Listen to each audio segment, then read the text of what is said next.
কোন উপাত্তের সর্বোচ্চ মান 78 এবং পরিসর 54 হলে সর্বনিম্ন মান কত?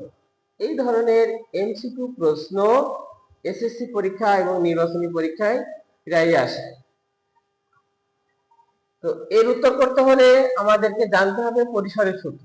পরিসর সমান সর্বোচ্চ মান বিয়োগ সর্বনিম্ন মান যোগ 1। সূত্র লেখার পরে দেখো কি কি মান দেওয়া আছে, সর্বোচ্চ মান দেওয়া আছে এবং পরিসর দেওয়া আছে। পরিসরের পরিবর্তে এখানে লিখতে হবে 54 সমান সর্বোচ্চ মান দেওয়া আছে 78 বিয়োগ সর্বনিম্ন মান বের করতে হবে। সর্বনিম্ন মান যদি আমি x ধরে নিই যোগ 1 বা -x যদি এই পাশে নিয়ে আসি তাহলে +x হবে। 78 যোগ 1 54 এই পাশে আসলে -54।